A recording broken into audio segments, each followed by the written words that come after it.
Hello, ladies and gentlemen. Welcome one and all to Twilight Cup Season 2. Twilight Cup Season 2 full and proper. So you may have joined us for our introductory rounds in our previous series. So for those who joined us before, welcome. We have, of course, our 3 preliminary rounds. We saw some big highlight drivers. So, for example, you had Roberto Ricci, who absolutely dominated in the Lamborghini. But this is the full season good and proper.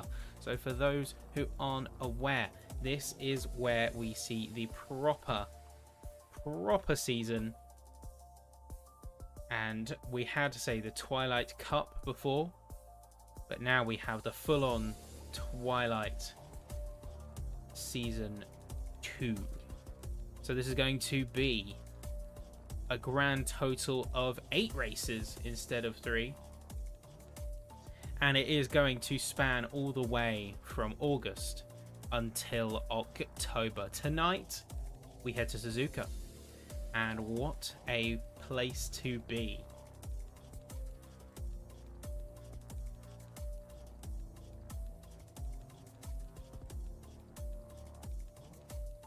Apologies, wait there, folks. Just sorting out a couple of technical gremlins in the background. We may see a little bit of hiccuping in the stream, but it's fully under control. And anyway, where are we? So, Suzuka, let's talk about this track. It's steeped in automotive history. It's probably Japan's sort of pride and joy when it comes to automotive racing prowess. 5,800 meters, 18 corners, and a hardcore stress test for our drivers. Now, one thing to note before we jump into this, that this is what we call a classification round, a preliminary round. So that means there are not points on the line this time. What this simply means is that this is what we call, I guess, the exhibition race, if you were to look at this in other divisions. So it is the exhibition race where we have our drivers pushing themselves and making sure that they are in the correct classes for their skill level. So it is going to be a little bit less in terms of pressure, but by no means does this mean the drivers can sort of slack off, as it were. They still very much have to work their butts off, and they are still going to have to earn those key positions. Anyway, there is 30 minutes for practice, which we are going to jump into in just a second. So we're going to catch the last 5 minutes of practice, see if there's anyone in particular we should be keeping an eye on, and then we will have 20 minutes qualifying and a 45-minute full-length race with no mandatory pit stop. So crucially, drivers won't have to factor in pit strategy. They can run straight to the end. And that has me certainly excited. So we're just moments away, folks. We are about to jump in. But let us know in the chat who you are in particularly rooting for. We've got a lot bigger turnout than we had last time in the previous cup. And now we are going to be jumping in and seeing our top drivers and see where they are going to be ending up. So that is where we stand, folks. It's a new ball game. We're going to see some returning faces and some new ones as we jump in to Cup Twilight. Not Twilight Cup, Twilight, full stop, Season 2. Let's do this, folks. And here we are.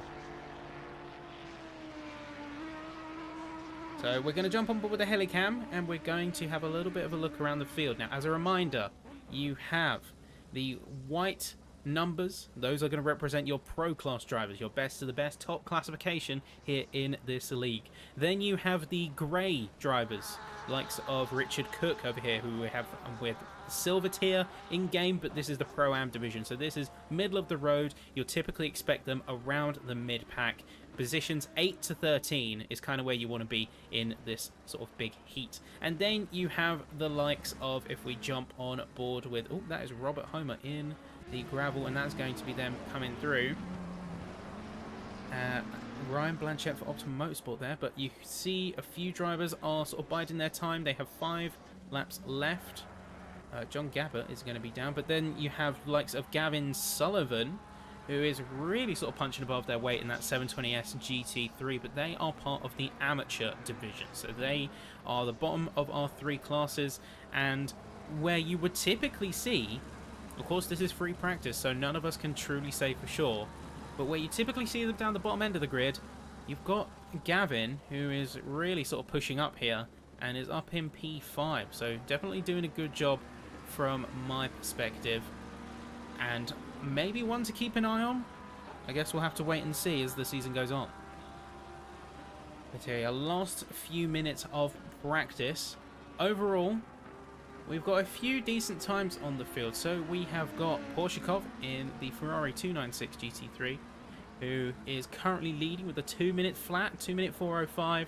You're going to see them taking the top of the timesheets here in free practice. And then we have two familiar faces. Those are going to be the Ragsdales, P2, P4. Of course, they had their show-out performance in round 2 of our prior cup. And I believe that was Misano. But they put in good performances there. They look to be keeping that trend here. And you've got Paul Sims as well in the Lamborghini, who is going to be in 3rd spot. Of course, we talked about Gavin Sullivan. You've got Krasnov in the Audi R8. Interesting pick. I don't think we've seen the Audi R8 out on track. And in fact, it is the only one out on track. You typically see a good mix of different cars. So we've got predominantly actually McLarens out on track right now, along with a few Ferraris and a few Porsches and a couple Lamborghinis. But we've only got one Audi and we've only got one Mercedes. So the car spread is a little bit different. Our last few minutes here in practice. Alma Portadera going to be pulling in to the pits themselves. We've got Roger Dismakes, who's actually swapped. Last time we checked in on them in the Twilight Cup, they were running a Porsche 992 GT3. So they've opted to swap over to the Ferrari 296. And they've got certainly a very loud livery. I will give them that. Very loud as far as visual design goes, but I'm all for it. I love this kind of thing, and livery design is a big part of Assetto Corsa Competizione. What makes it so special? Creativity of the livery designers, the technical prowess of the tuners, as well as the mechanical skill of the drivers. It's that trifecta that brings it all together alongside a top quality sim racing model.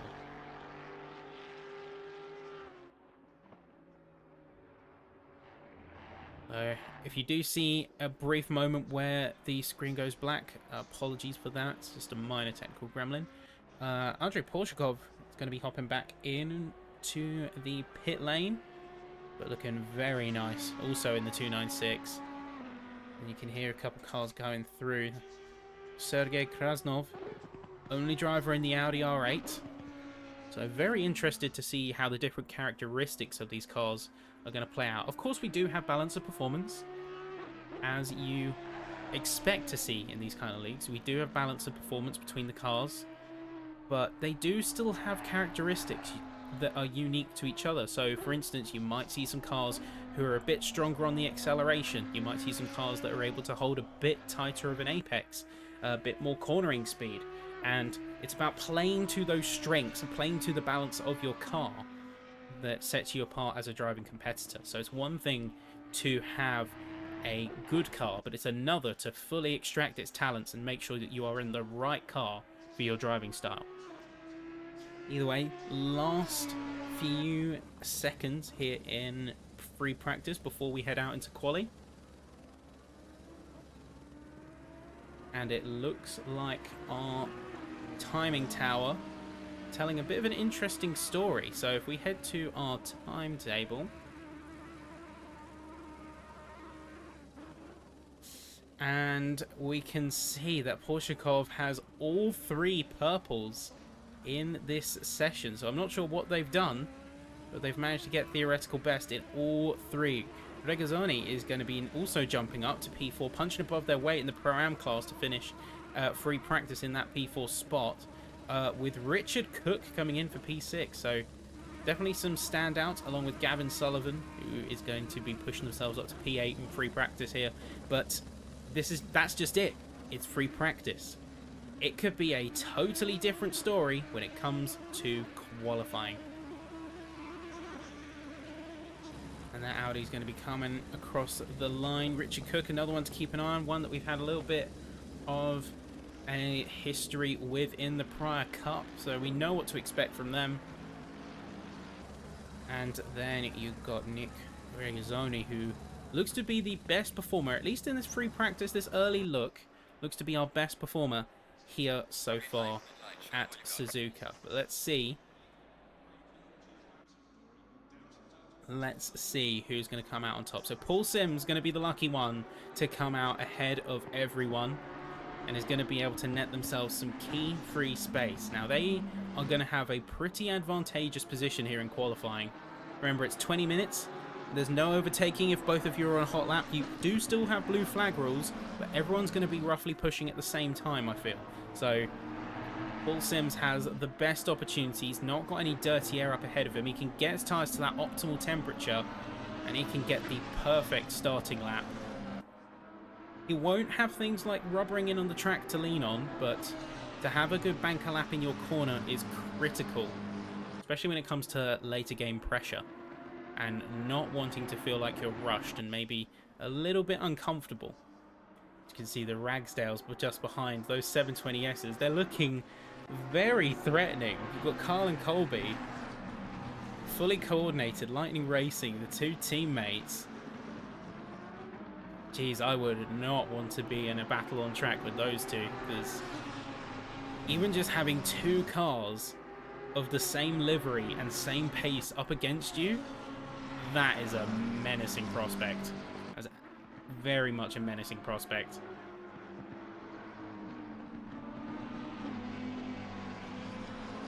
Here we go then, Paul Sims. We're going to stick on board with him, as he is going to be our quote-unquote benchmark as we start this session of qualifying here in Suzuka.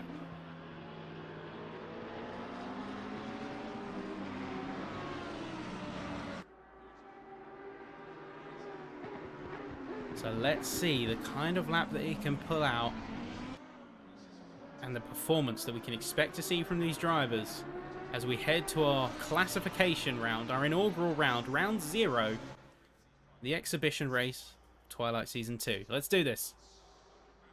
So first up, representing the Pro class, you can see heavy on the brakes, leaning on that front end, a little bit wide on the apex. So not the most optimal run there, got to say, but he is going to take it cleanly through the S's. You hear him going on the curbs, using every inch of the track where he can.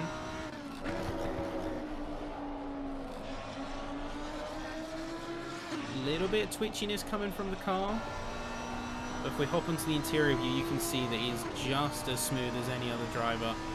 Car's getting a little bit unsettled through some of these bumps on the track, but he's keeping it together. Very aggressive. Heading to the second sector now, under the bridge.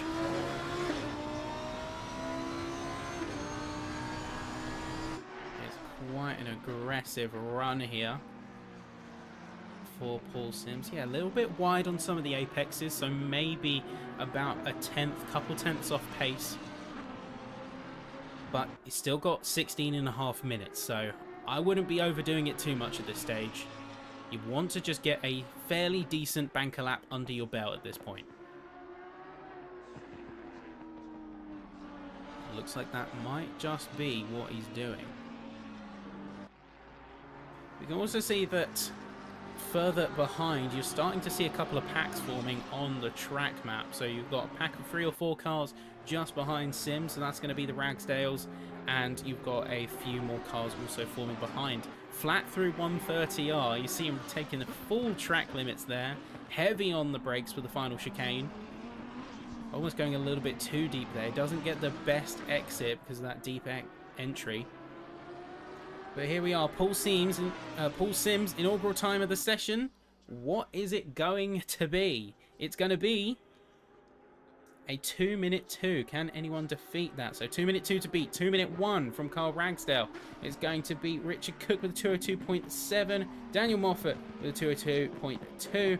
And Andrei Porshakov with a 2-minute flat is going to be taking the top initial spot. Next run of cars here. Robert Homer in P6. Colby Ragsdale in second with a 201.8. Ryan Blanchette is not going to be valid. Track limits along with Gavin Sullivan. And Adriano Gregorelli going to be coming across as a 204. Craig Starkey next up.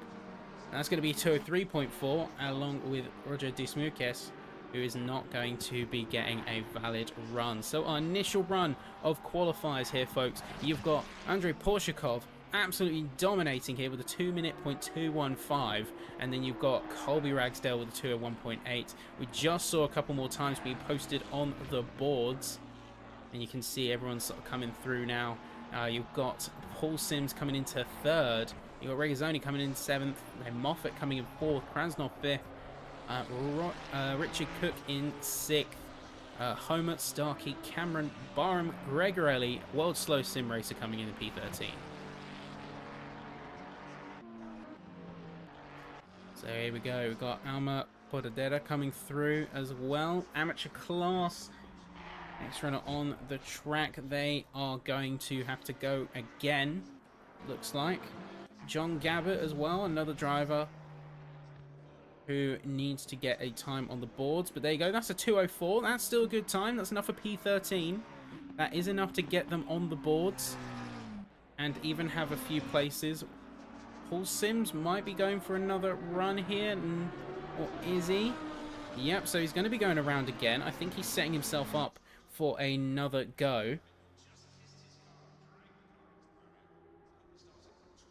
Yeah, so 201.9. So he is going to get an improvement, but Carl Ragsdale's going to leapfrog him. He's going to be putting himself in P2, and it's a great job there. Richard Cook also getting an improvement. He's going to be jumping up to P7 with Daniel Moffat, who's not going to be jumping up any further. Robert Homer now coming across the line. Who's going to get an improvement on? No improvement there, unfortunately. Blanchette did get an improvement along with Gavin Sullivan, who's going to put himself P9. Gregorelli is not going to be jumping ahead. Starkey as well coming across the line. He's going to be jumping up to P11. Interestingly, he's changed out from the Vantage as well. Key point. I was expecting the Vantage, but no, I don't think we have an Aston Martin out on the field at all anymore. The Aston has been completely dropped. Dismukes as well coming to P16. Scott Cameron going into P11. So I only have a few drivers left to set times. In fact, yeah, only one driver, and that's Alma Podadera in the 720S. So about a 6-second spread across the track, give or take. So we will see a little bit of exchanging up at the top end, as we've just seen with Carl Ragsdale going for, I think, for another run there. Is going to jump into P2. And then Podadera, in the end, getting a 206.082. It's going to put themselves in P19. So everyone at this point has a time on the boards. Question is, who is going to make any money moves further up the field? As we have 12 minutes left in quali here. And we see Ragsdale going for another run. So isn't an improvement? It is an improvement. Not enough to dethrone Porshakov, but it is still going to be crucial time against him. Richard Cook is going to be getting improvement. Daniel Moffat up to P4 as well. Great job there from the McLaren driver. Also the other Aston Martin driver, who is now switched to a different car. Ryan Blanchette now coming across the line. He is going to improve to P13. Gavin Sullivan up to P8. Great stuff there. Everyone is out and everyone is pushing as hard as they can. Gregorelli improves. Starkey improves up to P9.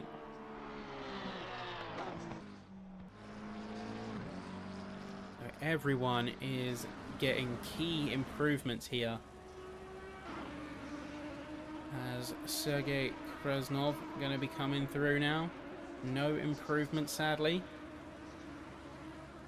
We are going to see an improvement from Gary Barham, 202.1. Paul Sims is going to be, by the end of this all, he's going to be down in P6. So he had a good initial run, but the other drivers have just really brought the heat out here in Suzuka. Nick Rigazzoni also going to be getting an improvement, along with Colby Ragsdale, who just sets another top time, and he's going to be putting himself with a 201.2 up into P3.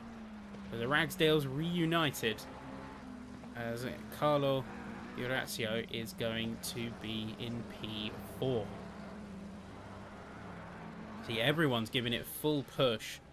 Looks like Porshakov is going to be going for another run, so we're going to see what he can bring here. We're going to see if anyone can break the fabled 159. He's only a couple of tenths away. He might be within a chance of cracking that barrier. Let's stay on board.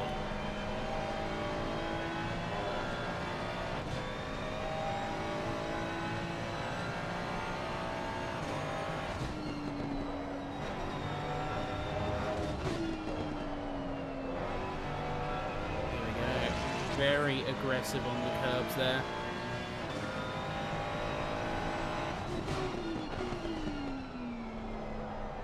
Nice and tight to the apex. That's a crucial thing. Nailing the lines through some of these corners, especially when corners leading into other entry points. That's what it's all about.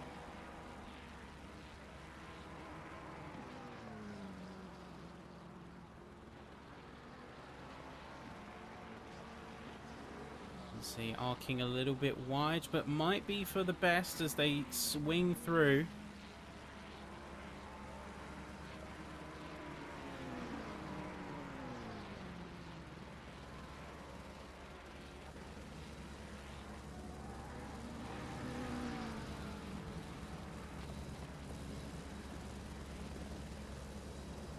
And here we are, final chicane here.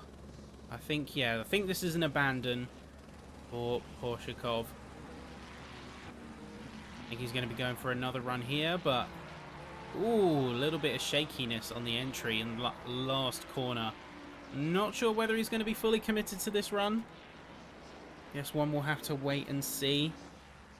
Shame that he kind of overdid it, overcooked it a little bit at the end. But now to worry.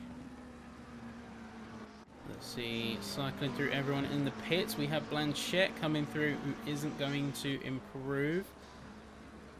And neither is Gavin Sullivan. So who's next to come across the line? It's going to be Craig Starkey. Down in P12, 202 to beat, ideally. And that'll put him in good stead with the rest of his group. Is it an improvement? No, I think this is another case of drivers maybe going for a setup this lap. And I think, in fact, we're going to stay on board with Starkey here. In the beautifully adorned Adidas style. 3 white stripes with the blue. Can't get much better than that.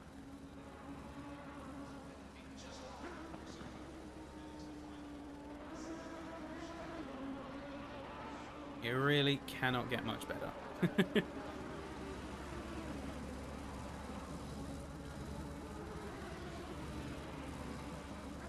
Sticking on board with Starkey. Nice and aggressive on the curbs. Did I detect a tiny little bit of rear slip there? It did seem like the back was starting to arc round, but otherwise looking good. And a few drivers I'm noticing keeping it a little bit wide of the curbs there. That might be for the best. Thinking of it, that might be for the best. You don't want to unsettle the car in the heat of an apex when you're trying to get back on the throttle. You can see the track is very hot, so tyres are going to be sticking like glue. Colby Ragsdale just jumped up into P2, I believe. And then you see a little bit of movement around the mid-pack also.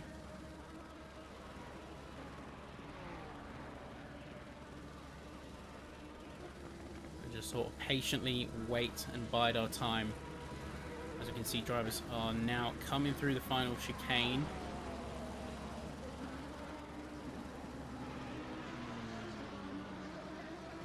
Around final corner, looking fairly planted, fairly stable for Craig Starkey. Remember 202.4, so 202 ideally to beat, and that will put him in a really good position. Is he going to do it? He is going to be a 201.9. He's going to leapfrog Gary Barham, and he's going to put himself in a fairly strong spot. On you, mate. Good on you. Next up, Scott Cameron of the amateur division, 202.8. And he is not going to improve. He's going to be, in fact, 32 milliseconds slower than his previous. Andrei Porshakov now coming across the line. What's it going to be? 257. I think he's going to be going for a proper run this time round also. Let's stay with him here. Let's see how he takes the S's, because this part is crucial for a good lap time. A little bit of turn, get the rotation in the car, power out, set yourself up for the next corner. It's that seesaw style effect, that pendulum almost, that really is what matters.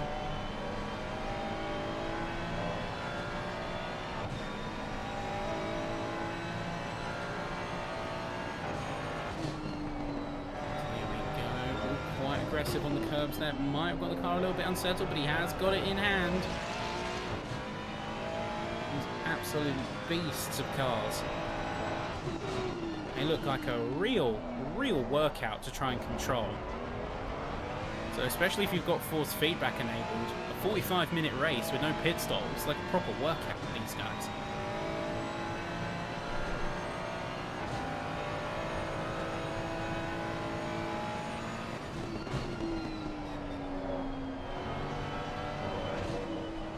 Final sector now, so we'll open up the car a little bit.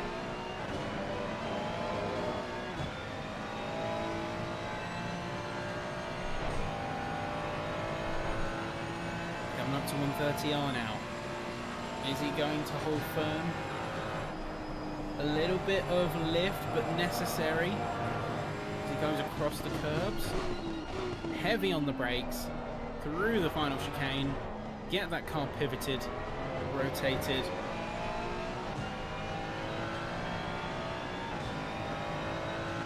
And here we are. What's it going to be? Is it come across the line? Andrei Porshakov, 2 minutes and 2/10. Oh, that is a 2-minute .047, but I don't think it counted. Unfortunately, I don't think that it was valid. And if we go to the timetable, we can see that no, it was not valid, unfortunately. It is going to be a 2 minutes .215 as the standing time still. But looking around the rest of the field, looks like we're expecting our Pro Division drivers to be around the 2 minute 1 second mark. Our Pro-Am drivers are hovering around the 202s. And then you've got the amateur drivers hovering around the 203s, 204s. We've got a few drivers really punching above their weight here. Particularly Aaron Sullivan, who is really doing a good job. And Richard Cook, who we saw last time out in the Cup and has done very well here. Even just looking around the rest of the times, you can see how close it is, especially in the Pro Division where that's concerned. Two Ragsdale drivers, they are within 55 milliseconds of each other. So those two, same car, roughly same driving pace, they're about within 50 milliseconds of one another. You've got Sims and D'Orazio, who are exactly a tenth apart. And then you've got more of these stories in the rest of the bracket too. Like 78 milliseconds between Gary Barham and Gavin Sullivan. So very much tight running for a lot of these drivers here. But let's get our eyes back in on the action. We have 1 minute 30 left in qualifying, so kind of a last hurrah for a lot of these drivers. Yellow briefly coming out. That is going to be for Robert Homer, who's sort of beached himself in the gravel. So here we are, Nick Regazzoni. Are they going to be going for a full run here? I'm not sure if this is going to be the full commit, or if that was a warm-up lap last time out. Here you go, coming across the line. It is a 203.2, so unfortunately it's not an improvement. Gavin Sullivan with a 247, so they were very much on a warm-up. Carlo D'Orazio 2-minute .990. It's going to be a 201.3, so no improvement from them. And then you've got Daniel Moffat, who is going to be the next one to come across the line. This is the crucial part. Everyone is more or less done with their laps at this point. And you've got the final 30 seconds. It's not like Formula 1 in the sense that you have to complete your laps. No, so if you unless you are on a good lap, you're pretty much expected to come back into the pits or reset to the pit lane. More or less expected. Final 10 seconds though. Daniel Moffat, last real chance for him to get a good run and improve. It's 204.2, so unfortunately no, that is not going to be an improvement from the McLaren driver. Next up, Ryan Blanchett. He is going to improve to P13, but that's just it, P13. And Richard Cook, unfortunately, not going to be improving here. You have got Paul Sims, who remains out of track, but he might have overextended in track limits through 130R, so we'll wait to see if that time that he's just pushed through is going to be valid. And nope, looks like he's going to decide for us. He's into the pits. Aaron Sullivan, last driver, technically on track.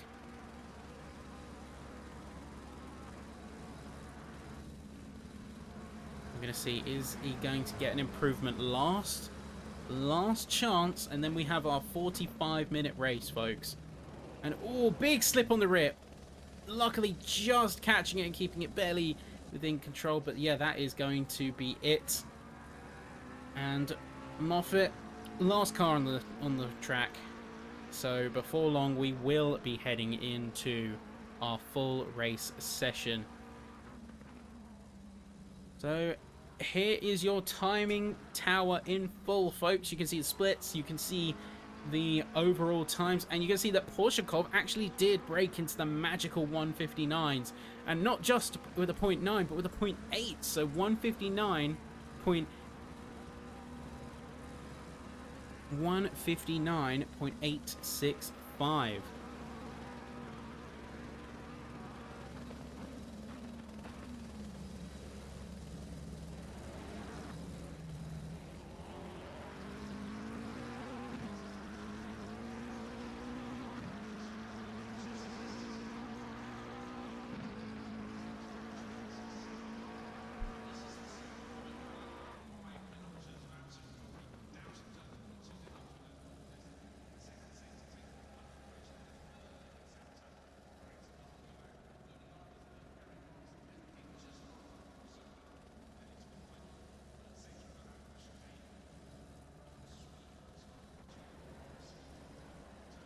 Alright, here we go, folks. So,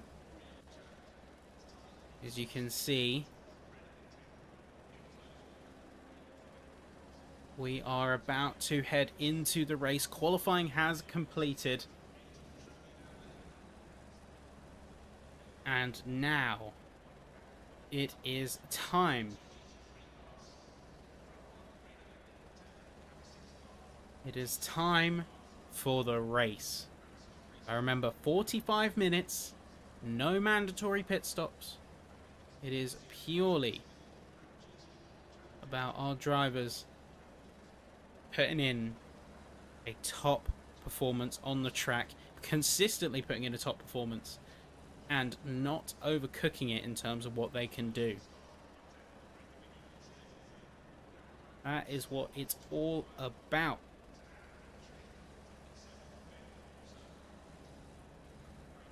You see all our drivers lined up in the pits. Just making sure that they are absolutely ready to go. Everyone's hooked up. Everyone's dialed in.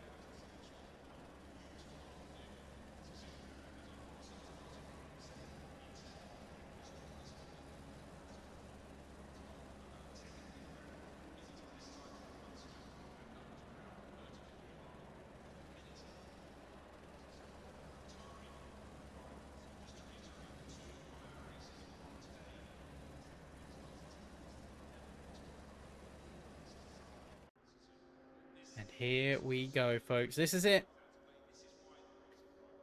Session officially starts in a 1 minute and 30 seconds.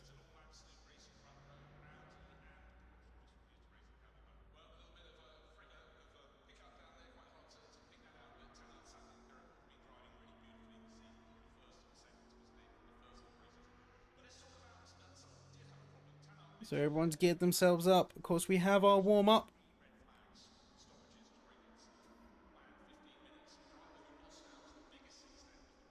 It's like minor correction on my part. Looks like the race is an hour rather than 45 minutes. So minor correction on my part.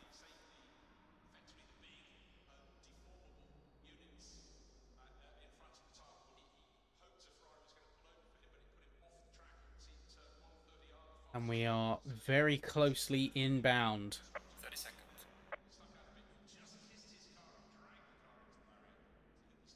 You can hear him. 30 seconds. 20 seconds.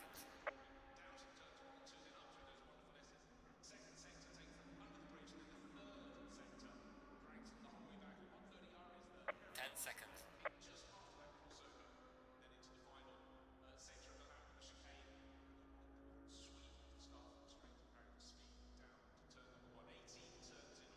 Alright, and here we go, folks. Session has officially begun. So now, Borshakov leads the formation lap. Remember, I said 1 hour rolling start.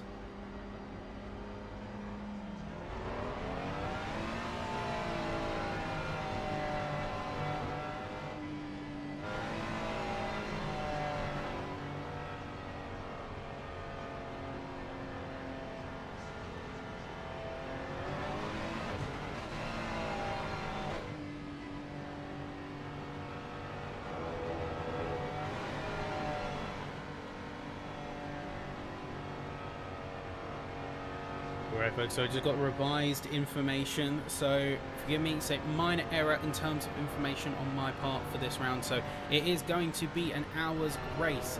We have a 40-minute pit window. There is in fact a mandatory pit stop, so this really does change the game. Although tire changes are optional, you do have a requirement to refuel. So this is where we see a little bit of strategy coming out from the drivers. I wonder just how aggressive they're going to go with their tyres with that in mind.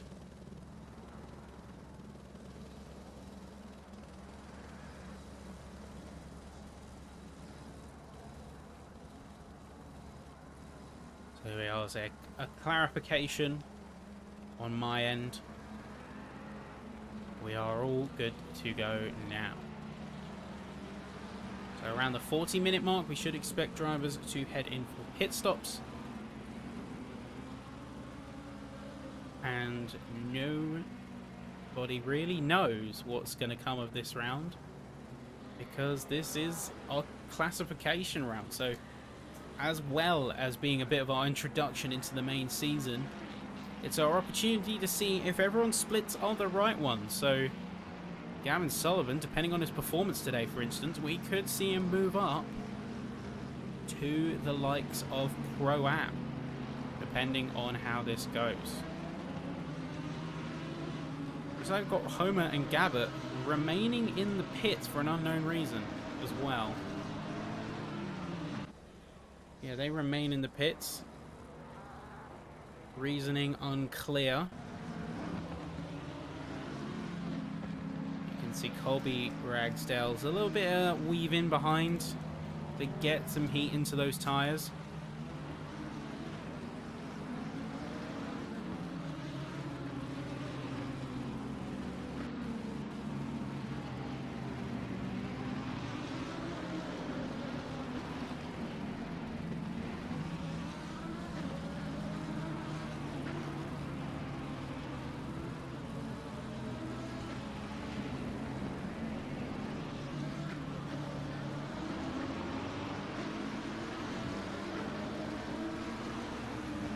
And this is it. This is go time, folks.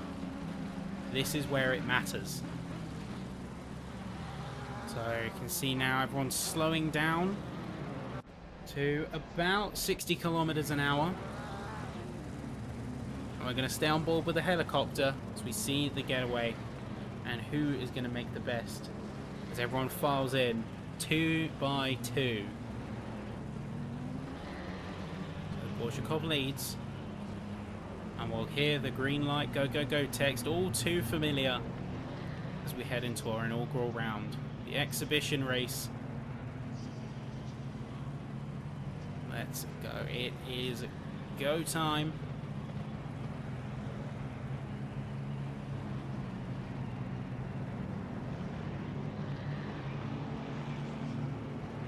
Gently rolling in. Green light. And there you go, green light. That is go, folks. It is time to go racing, and it's time to see what these drivers can do. Immediately, Carl Ragsdale going to be looking for a little bit of an opportunity, but Porshakov and Colby going to have absolutely none of it. Looking a bit further behind, you see Paul Sims, who's going to be hanging around the outside of Carlo Di Orazio. Everyone sort of filing in behind as they are fighting for positions of their own. Homer and Gamet remain in the pits. I'm not sure if they're going to be classified as a start. Oh, that is a big snap further from behind. That is from, I believe that is, yeah, that is Daniel Moffat. Massive snap of oversteer there. They're going to be dropping themselves down further in the order, all the way down to P9 now. And they're in fact going to be fighting alongside, that is Gary Barham. They're going to be looking for a fight, looking for a position there. Just trying to space each other out. It's not quite going to go. In fact, Moffat looks to be a little bit on the ropes, a bit aggressive from Barham. They're going on the outside, track limits a little bit much. And he does look like he's just inching for a move. Tiny bit of, a little bit of contact, it looks like. Either way, these drivers are fighting within an inch of their lives just to try and get some early on-track advantage. The crucial thing here is that everyone is looking for opportunity. Everyone is looking for that crucial push to get themselves some space on the field, to get themselves into a good zone where they can open up, not have to worry about external pressures. And looks like there is a car off the track. That is going to be Dismukes, who's going to be dropping off and is going to be dropping down. Although we see Robert Homer and Batek, who are going to be kind of having a little bit of a fight of their own. As jumping back up to the top, Porshakov has got a fairly strong gap to the rest of the field now. So he's got about 1.2 seconds on the field. And he's looking like he's got a comfortable run. But other drivers are going to be quick to press their advantage as well. Keeping an eye on Carlo here, as the battle between him and Paul Sims doesn't look to be cooling down anytime soon. In fact, we see him drawing very close before having to yield.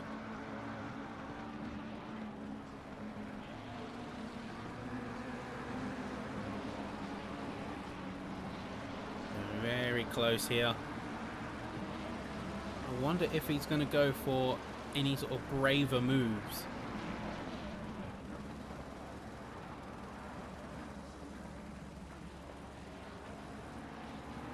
Heading down into the thick of it. Looking a little bit further down the grid, we do have a little bit of a tussle that could be starting up. So last sector delta, reportedly Gavin Sullivan was coming onto the back of Barham.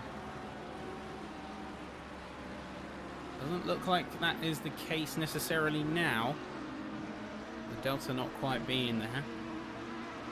Looks like we have a driver already in the pits. That is going to be Batek.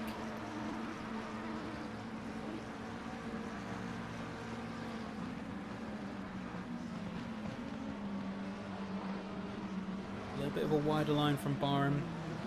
Doesn't look as settled as the likes of Moffat right now. Doesn't look to be all that settled in the car. Maybe struggling a little bit, and oh yeah, you can see it there as a Barham goes very wide, coming out 130 up, nearly into the back. Oh, I was cringing there for a second, and that could have been a very risky, very dangerous move coming from Gary Barham. Luckily, incident avoided, but geez, that was a little bit close, even for me. Looking a bit further up, you do have Starkey versus Regazzoni here. Has been drawing a bit closer.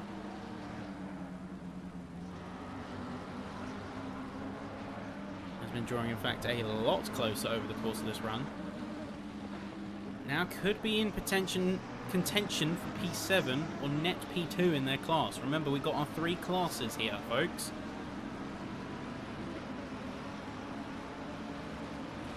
So we do have drivers who are maybe going to yield from certain fights, just owing to the fact that they're not in the same ballpark. They're not in the same league here.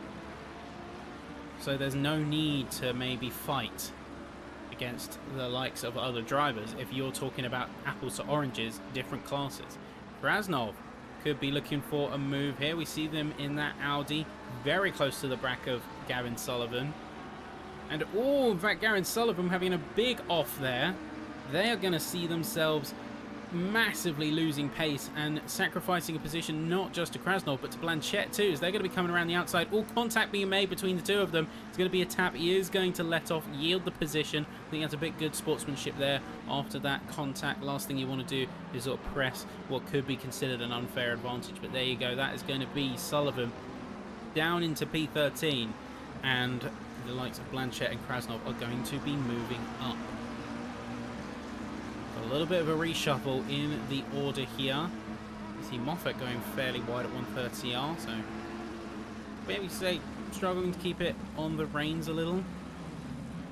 Krasnov kind of proving his worth, and Gary Barham looking like he's struggling for control again in that Lamborghini. Seen a couple of instances where he's maybe not been the most comfortable here. Yeah, coming across the line now, get updated splits on the timing tower. Unfortunately, not the highest refresh rate. But Porshakov leads, and with a comfortable margin too. Doesn't look like other drivers on the track are that much of a threat to him. He might be the Roberto Ricci of this season. Time will tell, of course, but it could very much be the case.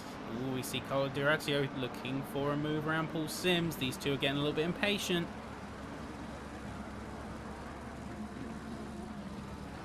Patience is certainly waning between these two drivers, and I know Durazio is going to be practically itching to get round by this point. He's drawn so close at times. They really just can't be dealing with this kind of thing. Can't be dealing with other drivers in his way. You've got other drivers who are looking to make moves of their own, so Daniel Moffat could be closing in on Gary Barham here. Looks to be attempting to set up for an overtake through some of these corners.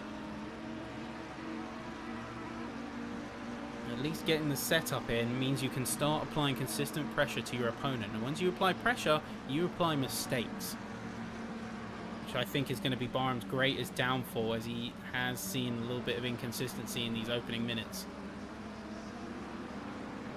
Well, let's get our updated sublets, updated gaps, and we can see you've got Moffat, yeah, very close, but Krasnov is also going to be joining in on the action before long. Gary Barham drawing a little bit wide there.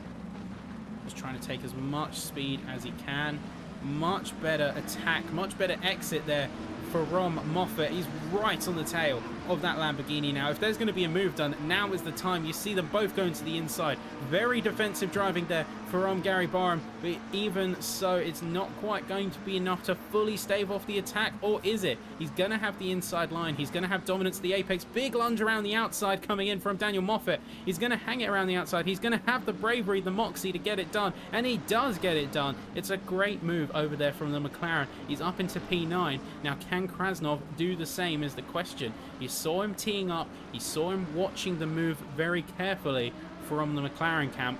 And now in that Audi, he may be looking at doing himself, but big snap of oversteer is now going to put himself in the target, in the firing line of Ryan Blanchette, also in a McLaren. So the McLaren resurgence is looking like right now. Drivers are left and right in those McLarens, seem to be making real money moves and proving why it's the most popular pick on the field. Krasnov with a very narrow line. Again, maybe looking to tee up a move against Barham. That isn't quite materializing as of yet.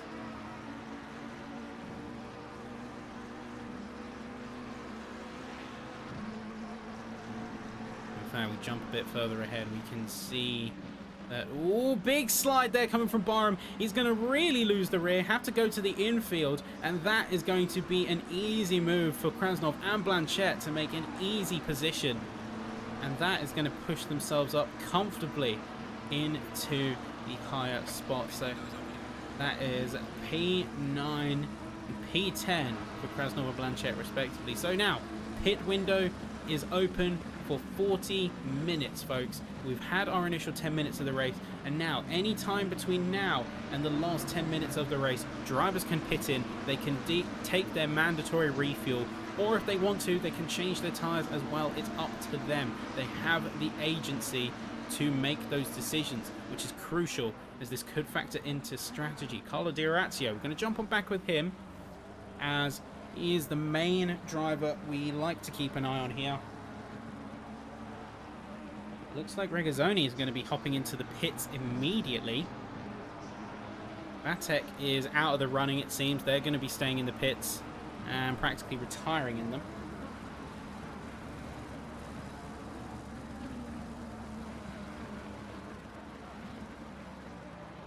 But here you go.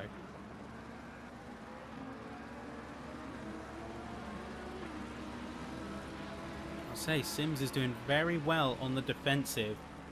He is losing a fair chunk of time to the two Ragsdales in the McLarens, but he is otherwise doing a very clean job on the defensive front.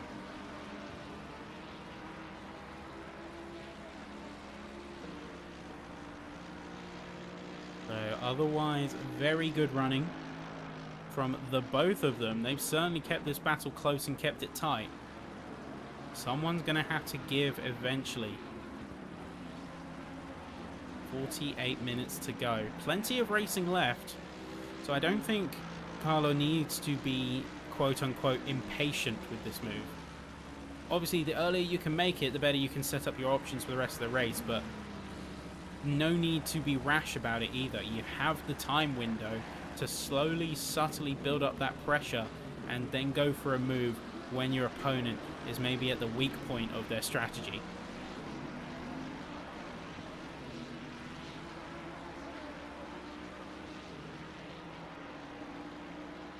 I'm very curious regarding Regazzoni's choice to go into the pits early, and nope, looks like that is in fact retiring out of the race and quitting out entirely. So that puts that theory to rest, I guess.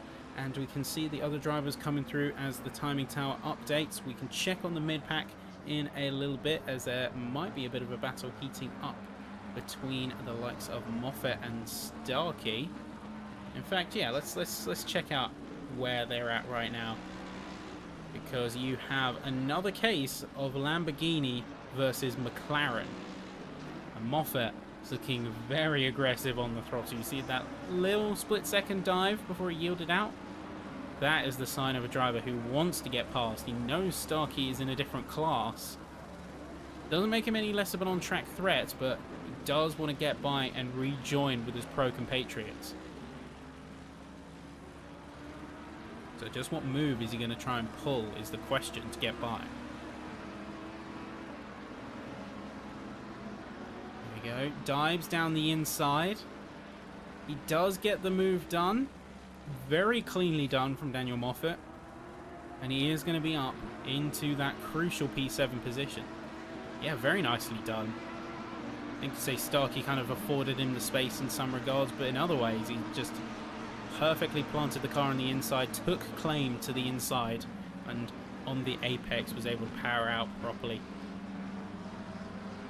But yeah, looking good there. Looking good for Moffat, and he's well on his way to rejoining the rest of his group.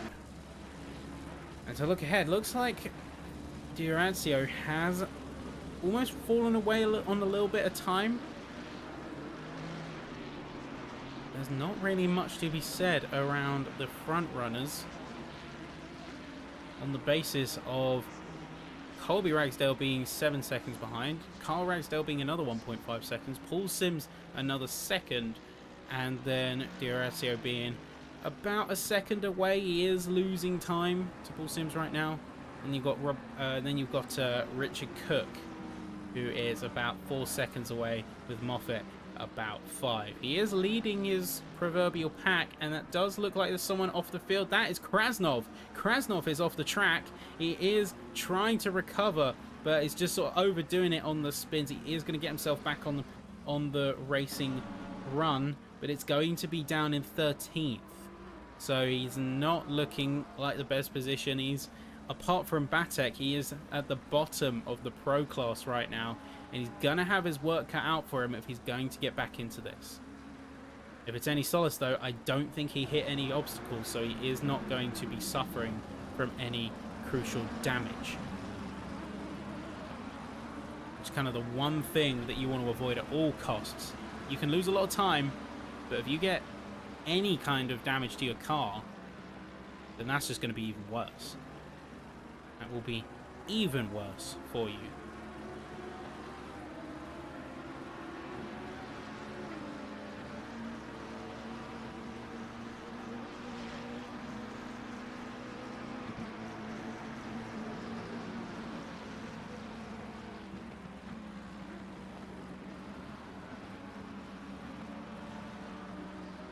I'll say first 15 minutes are down. What's it looking like so far on the timing boards? It so far looks like that Porshikov is going to be our standout lead here in this race so far. 7.5 seconds to Colby Ragsdale, who themselves is a second and a couple tenths away from Kyle Ragsdale.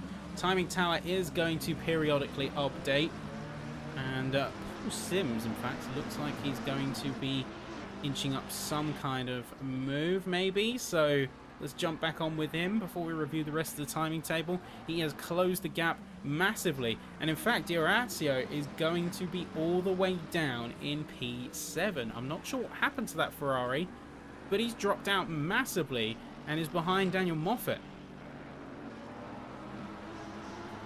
So big changes in the field.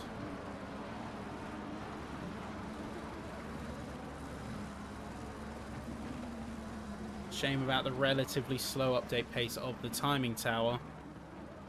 That's kind of leading a lot of the commentary astray in some regards. So is Carlo going to be able to recover? Doesn't look like his car has any damage from this distance. Yeah, that bonnet looks like it is firmly on, so big kick at the rear as well from Gary Barham.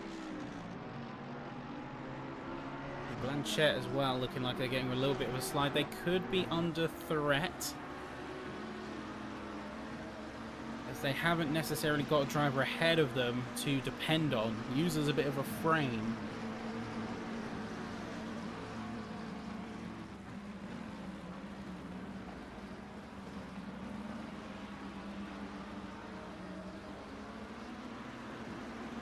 And that's often the case in a lot of competitive racing, is you use the driver ahead of you as a bit of a baseline. That way you know whether you're getting faster or slower. It looks like Barham could be shaping up for a move through 130R. Nope, he chooses to yield, he chooses to back off.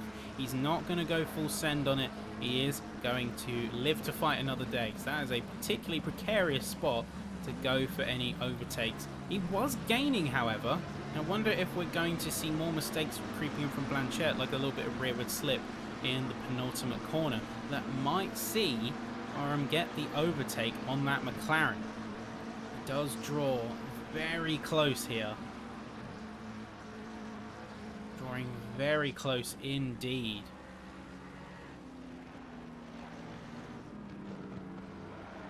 Looks like with lap 9 in, that is going to be Gabbert, who has quote-unquote retired as well.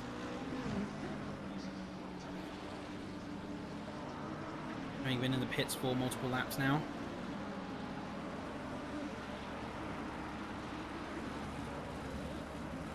And that is going to be Gabbert also quitting out of the session. Yeah, looks like Blanchette has in fact recovered quite nicely. They've get themselves a bit of a gap again, but they're a bit aggressive on the throttle, I'm noticing. A little bit too much aggression on the throttle coming out of the corner isn't going to set you up well. Just try and stay on the racing line. Try and stay on where it's rubbered in. And you'll have a much better time. If you're going to be aggressive on the throttle, you better stick to the optimal line with the most rubber laid down.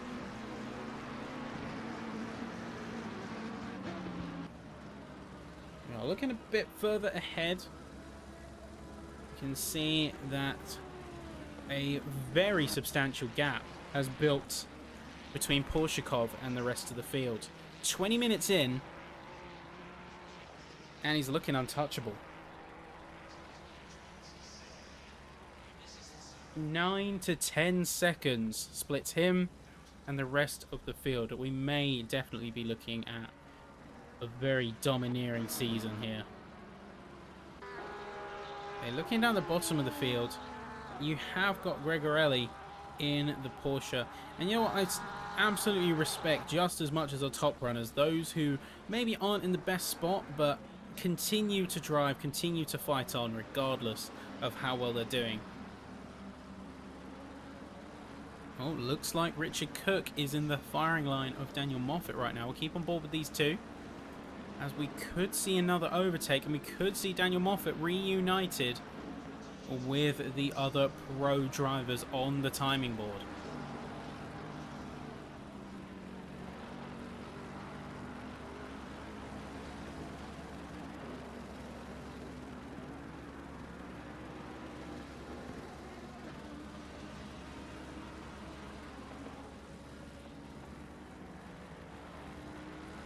A little bit of a wide run there from Cook. You want to keep your car off the grass at all if possible.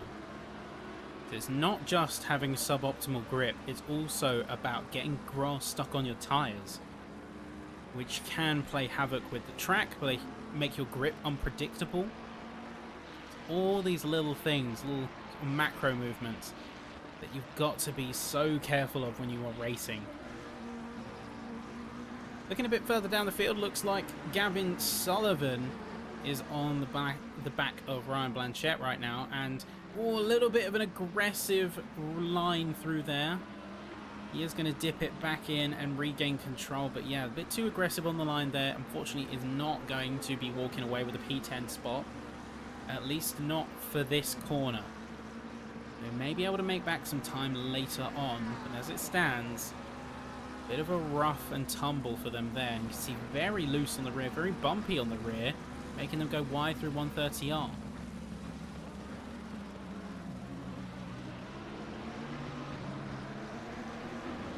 We are jumping forward to look at Blanchette, who themselves has got a little bit of a campaign of their own. They don't want to be overtaken by the amateur class driver, and they want to get ahead of their other Pro-Am racers. So Barham is firmly in their sights.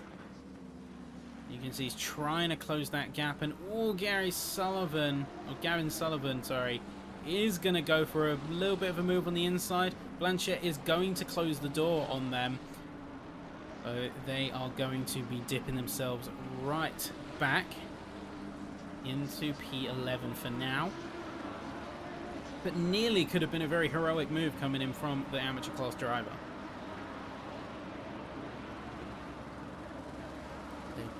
This close to greatness. As we come through the split check, doesn't look like that move is coming quite yet.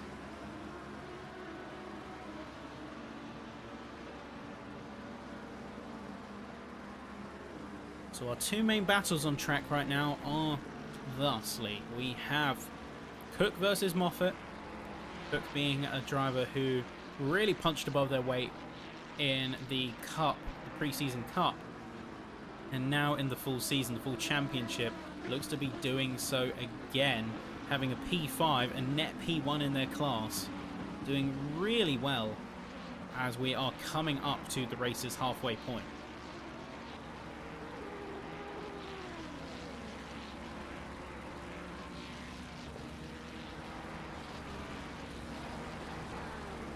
Certainly be keeping an eye on these two, as even things like trying to break the toe, break out the dirty air of the car ahead, Moffat is itching for that overtake. He's itching for that P5. He's kind of looking at any means to get it now. You're trying to follow the line of the car ahead very closely, trying to get whatever slipstream you really can. And just trying to press any opportunity that they can get to push upwards.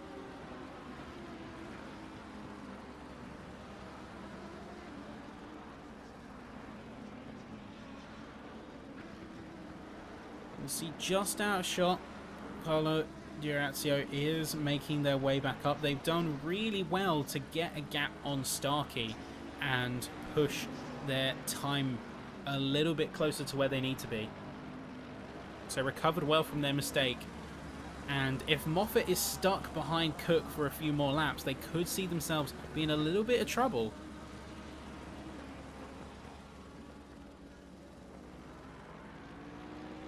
As they have a Pro Division challenger waiting in the wings to capitalise. And that time is shrinking between these two Pro Class drivers. Certainly visually. That is a Ferrari on a mission right there.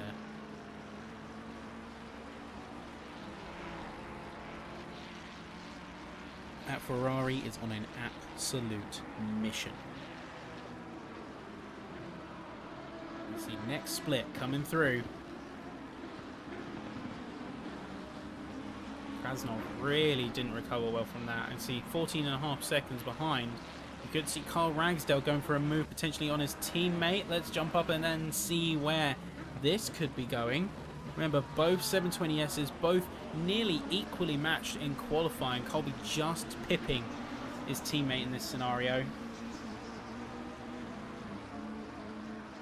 So I wonder, are we going to see a move between them, or are we going to see some civility, some camaraderie? Who's that coming out of the pits? That is going to be Robert Homer. So doing their mandatory stop, their mandatory refuel, it looks like.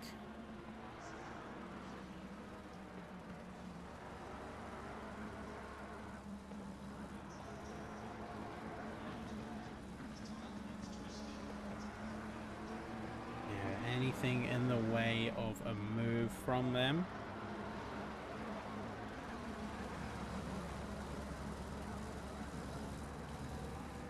Let's see.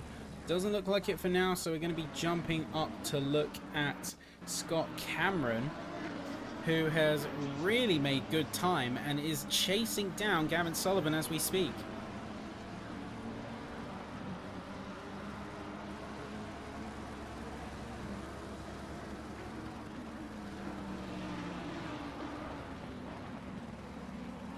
They've done really well there on the basis of closing the gap.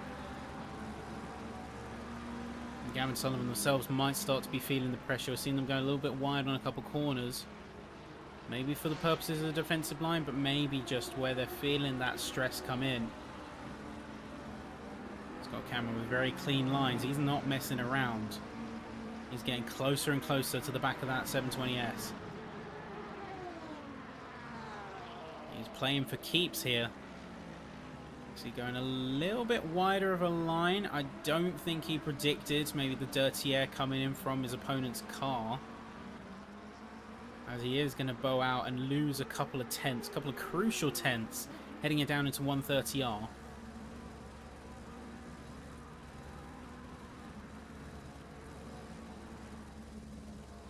See, Blanchett and Starkey could themselves be poised for a battle before long.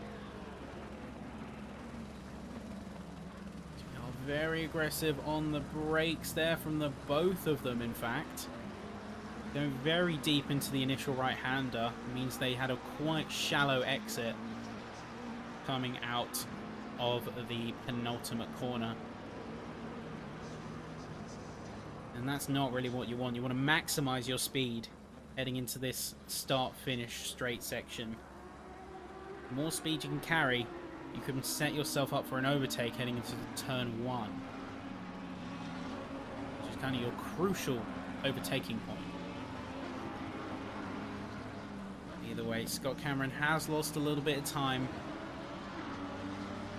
and is going to have to, unfortunately, be a little bit more patient if they are going to see themselves take a move here tonight. see. Cook is headed into the pits. Krasnov's headed into the pits along with Daniel Moffat. They've taken their mandatory stops. And so that is going to be them getting their fuel in. Maybe looking to change tyres. We'll never know, but one thing we do know You're halfway through, not over yet. is that as we hit the halfway point, these drivers are maybe looking to mix up, get these strategic plays and get a little bit more of an advantage pressed by virtue of stopping earlier while there's a bit of a traffic struggle. Here we are, so Paul Sims is up in the good books for the moment. And then looking up ahead, you have these two McLarens. I don't think they're going to overtake each other. I think that we are just seeing two teammates rolling with the punches, rolling together. And I do think we are going to be seeing a little bit of traffic issues coming out. So your Batek out on track right now, 12 laps behind. I'm not really sure what's going on there, but blue flags are going to be observed for one, but not for the other. Yep, there we go. There's crucial time. There's a crucial split between the two of them now. The gap between the two has grown massively thanks to that obstruction. And even, say, Colby Ragsdale heading it into the gravel for a split second. So maybe showing he's lost a little bit of his comfort.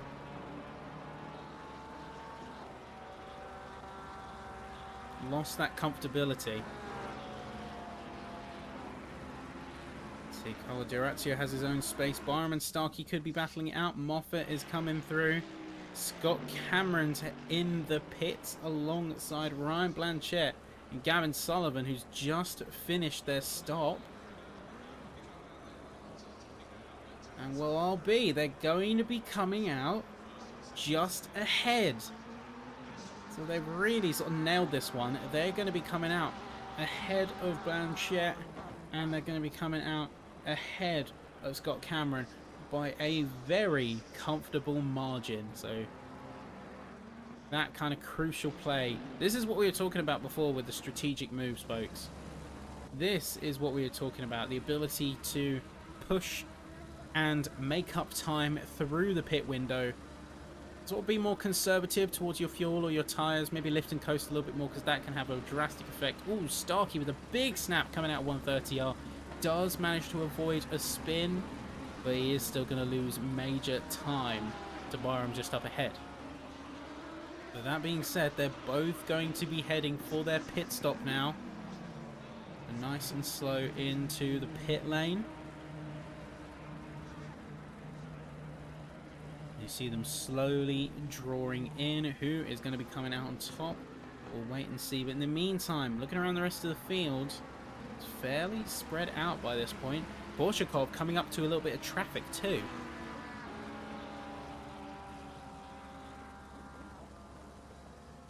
Yeah, coming up to a little bit of traffic. That is going to be Scott Cameron. So already in the process of lapping a few of these on-track drivers, a few of these cars. Crazy stuff.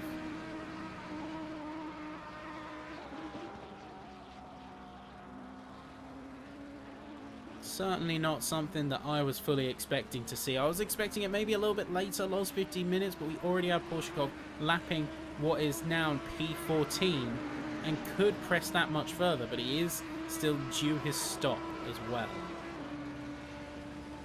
That is a crucial point here. A lot of these front runners are still due their pit stops. Likes of Moffat already taken it, so he can certainly gain a little bit of advantage through that conscious decision to pit early. See Krasnov down in P15.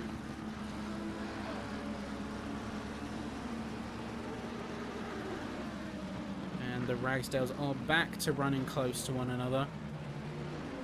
given that they are in effect on the same team, is one of them going to be hitting early? Or at least earlier than the other? That's a question at least on my mind. Bonadera, lap behind. Homer going to be in. Batek going to be heading back into pits after spending 13 in them. They're going to be going back in. Gregorelli also is one to keep an eye on. Starkey and Barham, interestingly, have traded places in all the commotion regarding pits with these other drivers. And Barham, in fact, going for a very aggressive move, but doesn't quite pan out for them. Maybe a little bit heavy on the brakes, locked up slightly.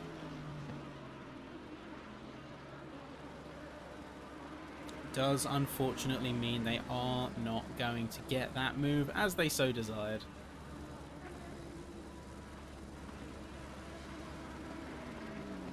Say 25 minutes, he's still got opportunity to make up time.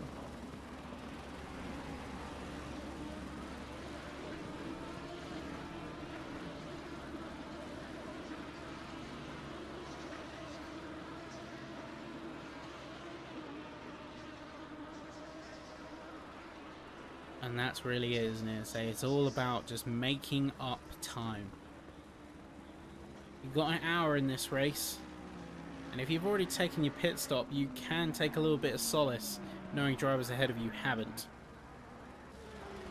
Because eventually they're going to have to go in. Like Gregorelli, for instance, 17th right now, and has got a lot of time to make up, but they've taken their stop. Whereas someone like Durazio hasn't. And you've got 13:37 left on your pit window. Nice. So drivers are going to have to think about, at least these front runners are going to have to think about whether they are going in now or if they're really going to go onto the edge of the pit window. Like in the case of Paul Sims, he's decided that now is the time to head in. And a very clean pit entry, might I add.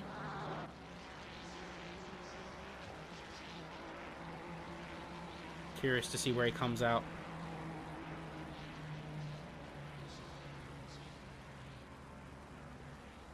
Now, if I was these drivers, I'd be looking to pit as late as possible, because the more time I can spend on, quote, low fuel running, the less weight my car has. So if we're going to get really into the nitty-gritty and the maths of it, I can have more time by spending... Or I can gain more time, I can have less lap time by spending more of the race in low fuel. It's actually more efficient. Well, it's more efficient on fuel to be above 50%, but I highly doubt that these drivers are going to be running at 50% at any stage. And you see Paul Sims in the pits, Batek remaining in there. But yeah, I'd say you can technically get a little bit more time on a purely physics standpoint from spending more of the race on low fuel because your car's carrying less weight, so you can theoretically burn to the end and then refuel with just enough to get to the end of the race. And then your car is at the lowest curb weight for the longest time possible. While not perfect maps, and ACC, for all of its brilliance, is not a perfect simulator, I like to think some of those characteristics do hold firm. And oh, Starkey! Starkey with a massive off! He's going to lose it on the inside. He's going to have to wait until the track is safe before reversing. And oh, big spin again! He's not going to be happy with that one as he tries to rejoin the track. And is looking like a very difficult affair. He's going to be rejoining a P10, but he's certainly not going to be happy with that. He's going to also have hit the wall, so that might have incurred a bit of damage to his car, don't forget. Colby Ragsdale now going to be heading into the pit lane for their mandatory stop. And Carlo Di Orazio is going to take their spot in P3 for the moment, but I don't think they have taken their stop is the question. Perdera going to be observing blue flag rules, so good sportsmanship from them there. Good sportsmanship as always. That's what we like to see, arguably more than anything else in LSR. It's just the sportsmanship and the good drivers on display. Ragsdale very quick out the pits, I have to say. So he's either been very conservative with fuel, or he's maybe under-fueling to try and go for a bit more of a lean second half of the race here. So we come to the 20-minute mark. Final 10 minutes for pit window. Crucial information for some of these drivers. I honestly think if I was Starkey in this situation, I might look at pitting if I haven't done so already. He has pitted, but sadly he has also, it looks like, incurred damage on his front.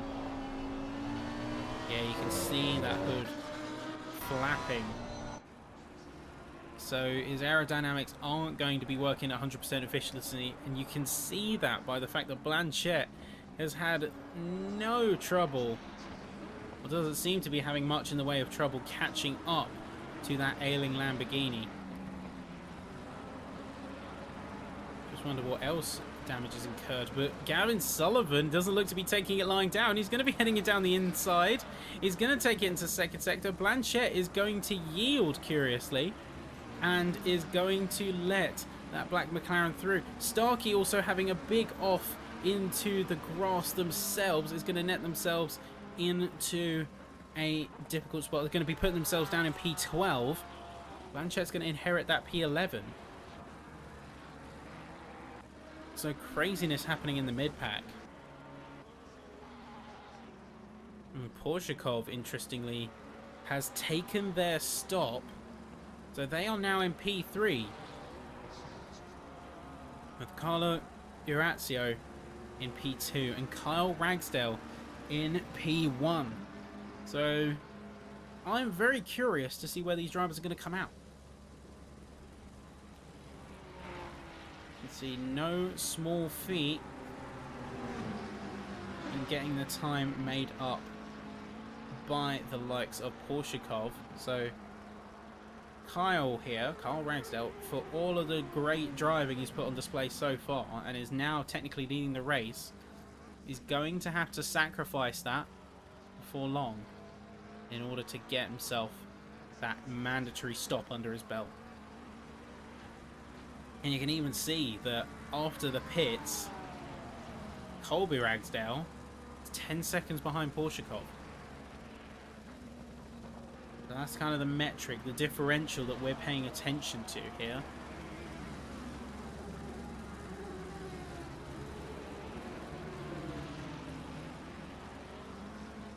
You can see that Kyle Ragsdale is heading into the pit lane now.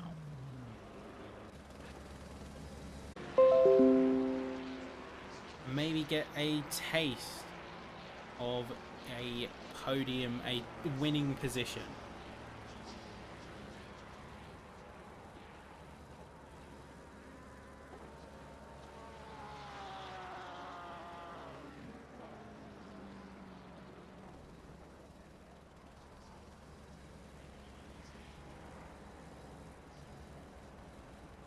Alright, so here we go then. Irazio is in that top spot. Porshakov is going to be coming out on top as Kyle and Colby Ragsdale are reunited on track once again. So you see, almost formulaic between these two. So it's looking as if nothing happened, even though they had vastly different pit strategies. Kyle and Colby, they're running completely together as if they were a single unit, it seems like. It's almost crazy the level of parity and how close they've come out together. I say Porshakov's got a fairly comfortable wad of space. And the Helicam having a little bit of a moment. But 7 seconds is no mean feat. Although the gap does look to be a little bit smaller. It does look to be waning between Porshakov and Ragsdale, very curiously. I wonder just how hard he's pushing that Ferrari. And if he's pushing it enough. Yeah, is Durazio going to pit this lap? That's the question. He's gonna have to, ultimately. I really do think that he does have to pit. He's running out of time on the pit window. And there you go. That is another lap out on full runnings. So he's certainly getting into risky business with yet another lap out. I wonder just how much he fueled up before this. And why that might have contributed to a little bit of slower pace initially in the race here. Yeah, Portugal through. Ragsdale. Looks like no more Batek. He has quit out the session.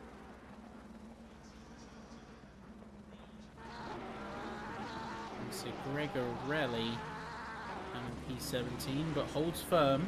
Paul Sims and Daniel Moffat could be looking at having a battle soon. We'll keep an eye on them with great interest, as it were.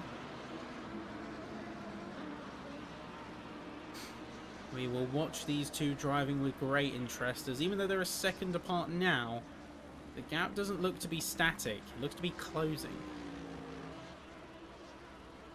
Looking down the field, we have Gavin Sullivan, Ryan Blanchett, Roger Dismukes, and Craig Starkey making P9 through 12. Interesting that Dismukes has managed to get themselves through into P11. That is what I find interesting.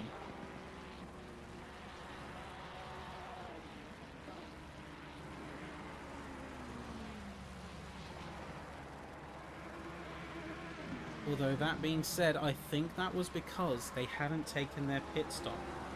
They're in the pits now. Where are they going to come out? I'd hazard a guess that P14 might be their resting place. As we have 3 minutes left on the pit window. Although basically has to pit in next lap, as he's once again not going to be going in. There you go, 22 laps, 23 laps now, thanks to Diorazio.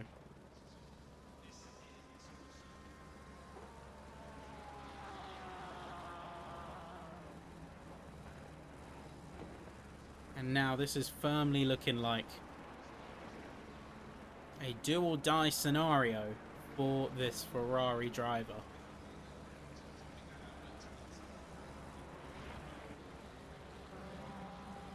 So Porshakov just managing to get around some traffic, but Kyle and Colby Ragsdale are looking a lot closer. That gap's gone from 7 seconds to 5. And with 12 minutes to go, at this rate, Kyle and maybe Colby too could be looking at getting an overtake done on Porshakov. If this kind of pace persists, 202s, then we might have to look at a top position battle taking place.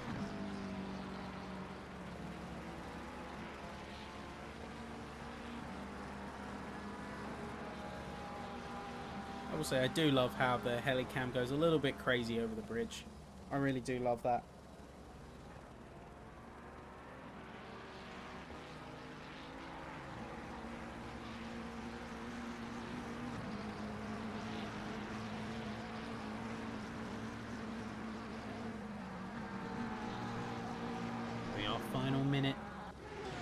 Final minute before the pit closes for the last 10 minutes of the session here, folks.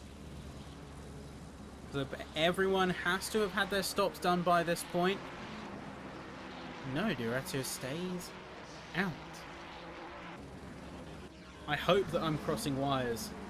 I hope that he's taken his stop, because that was his last opportunity. He's not going to get round again before the pit closes. I hope he knows what he's doing better than me.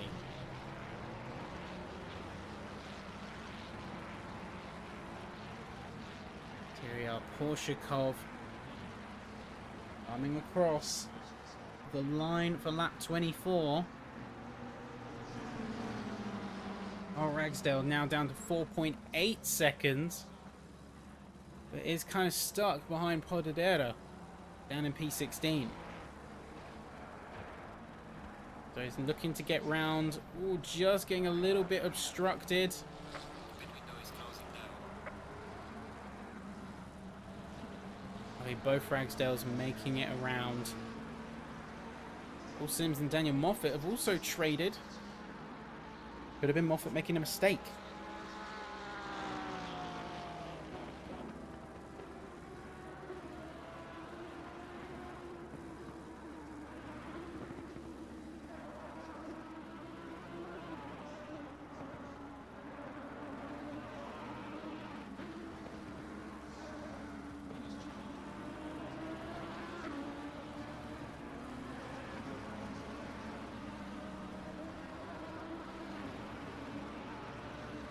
Final few minutes, folks. This is it. Last chance for these drivers to bring it home.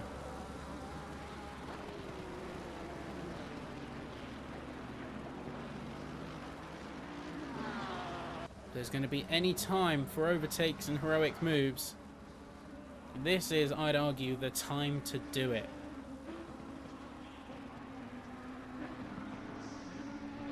Looking around the field. Ratio holding firm, pushing hard. With 8 minutes to go. Muquez almost looks like a convertible with the kind of paint job he's got. How with the pink going over the roof at the back only, almost makes it look like it's a kind of Targa or convertible. Which would be a very interesting race car choice. Not sure that would pass homologation, but I digress. Let's see Porshikov here. See Ragsdale's run so close to each other. But no movement between anyone right now. There's not really much in the way of movement at all. Barham has fallen off quite substantially from Richard Cook, I've noticed. So yeah, 5.8 seconds. I knew there was a gap between Cook and Moffat, but massive gap between himself and Barham. Just looking around here, we could see Scott Cameron potentially be going for a move on Starkey with their damaged Lambo. And oh yeah, big slide coming out of that Lambo just ahead. So it would not be off the table to expect Scott Cameron to be pushing up into P12. So net P2 of their class. Remember our class system. Net P2, not a bad result, but P12 overall on the track is arguably even better. So you see Starkey's net P4 seemingly struggling a little.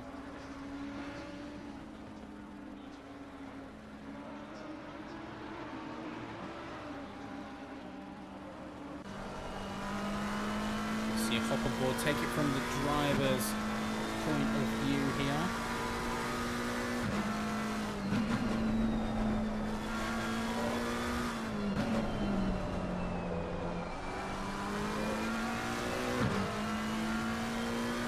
See what they can do. They're coming up to the back of the Lambo here. Inching closer.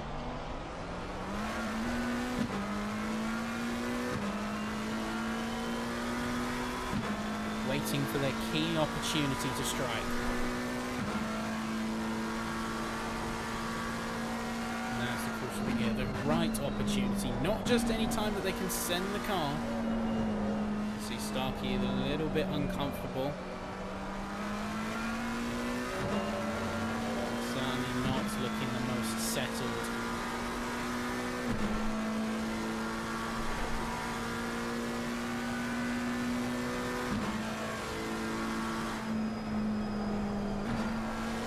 are now. Very aggressive.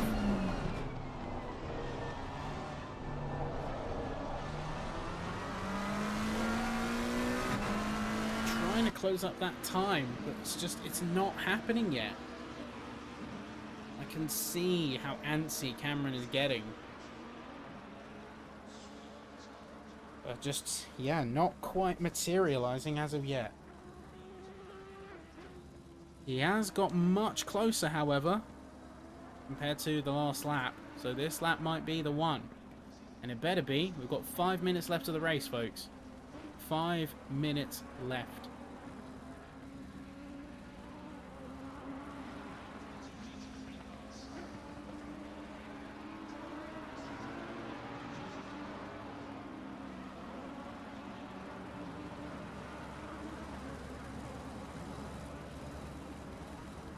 Helicam can be excellent POV, and Starkey looking very unsettled in that Lambo. He's straight off, he's into the gravel.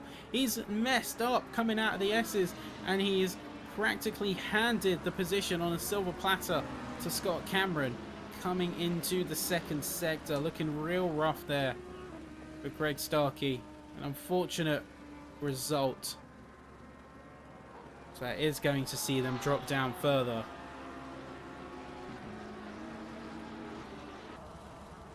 Say, looking at Carlo here. Up at the front, got a space of his own. Dismukas not really having much in the way of a threat. Robert Homer could close in if he plays his cards right, but with such little time left to go, I wonder how much he can just make up in the last, well, what realistically will be 2 laps. Then you got Porshikov, a fairly decent chunk behind. And then Carl and Colby Ragsdale in the purebred American livery, both adorning their McLarens.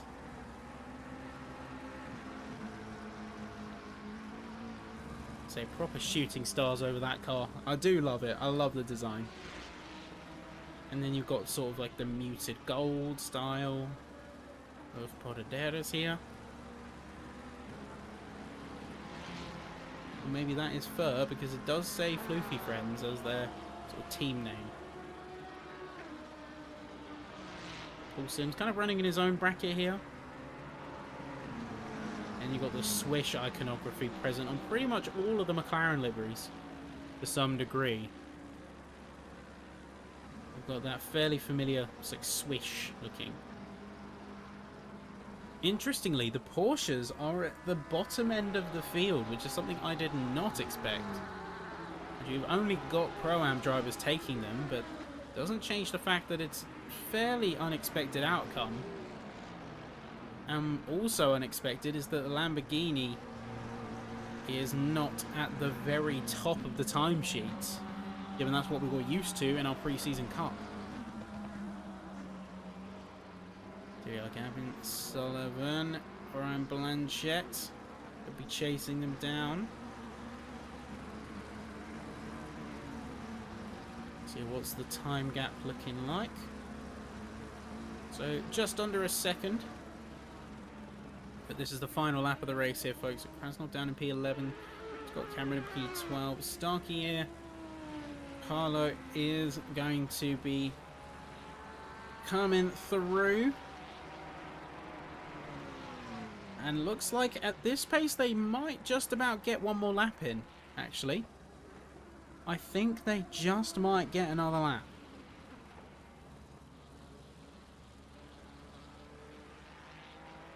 They track 38 degrees, absolutely boiling. I'm sure if you're driving this in real life, you would be most displeased with the temperatures that you'd be hitting in that cockpit. Ooh, very wide run there from Durazio coming through 130R. Very wide indeed.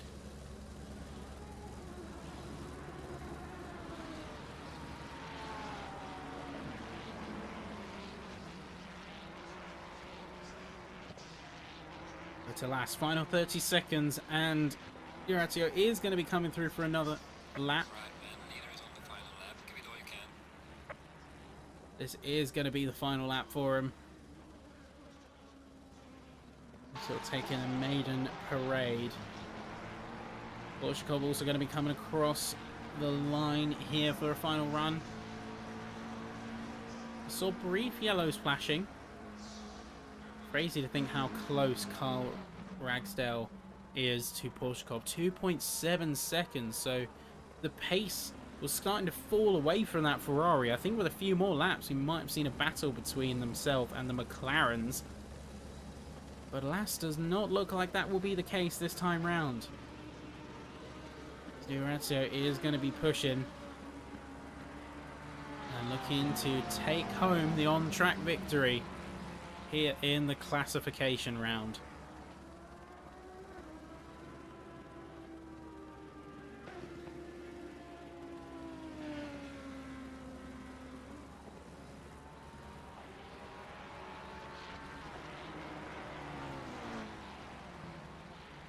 Greg Starkey, interestingly, going to be on the inside line. And going to be looking like they are really struggling with that car. I don't think they're going to have to go any further than they have, but yeah, ouch. Certainly wouldn't be happy if I was in Starkey's corner.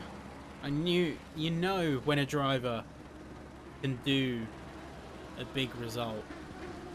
And a lot of these drivers today, we have seen them higher up the field, but luckily it is classification round. There aren't any points. This is a exhibition / warm-up race, but here you go. Durazio comes across the line here, and he is going to take that checkered flag. 30 laps in, the track is complete, and drivers are going to be coming home to take their rightful places. Robert Homer, P14. Porshikov's going to be coming in second, along with the two Ragsdales, Colby and Kyle. So they are in now. Paul Sims is next in P5, with a great performance being had. Great job there from all of these drivers. Paul Sims, that's across the line there. That is going to be Daniel Moffat. And just behind that is going to be Richard Cook. He nearly had a move there, but not to be. Ooh, nearly avoiding contact as well. So good on you there. Gary Barham next up. Cordero's also crossed the line a lap behind. It's Gary Barham down in P8. It's going to be Ryan Blanchett in P9 with, I believe that is Gregorelli. Yes, so that's Gregorelli down in P16. Krasnov and Sullivan and Cameron lost across. And last second overtake. That's going to be Gavin Sullivan dropping the spot. He's rolled across the line. He hasn't taken the checkered flag. So Scott Cameron is going to be the one to take that. Geez, last second take. But yes, so that is going to be our race, folks. So Durazio takes the top spot with Porshikov P2, Kyle and Colby Ragsdale P3 and 4, Paul Sims, Daniel Moffat, Richard Cook, Gary Barham, Ryan Blanchett, Soren Krasnov, Gavin Sullivan, Craig Starkey, Robert Homer, Roger Dismukes, Adam Podadera, Andrea Gregorelli, and then you had retirees. You had Gabbett, Regazzoni, Batek, and world's slowest sim racer. So there you go, folks. That's going to do it. And that is going to put us at the end of our session. So thank you all for joining us. Remember, this is the classification round. Next round, in fact, is going to take us to none other than Spa. So Spa-Francorchamps is going to be our next race. Looking forward to it. And we will see you there, folks. Take care. You've been amazing. Thank you for your patience with this initial round. and some of the hiccups that we had, and we will see you next time. Take care, folks. Bye for now.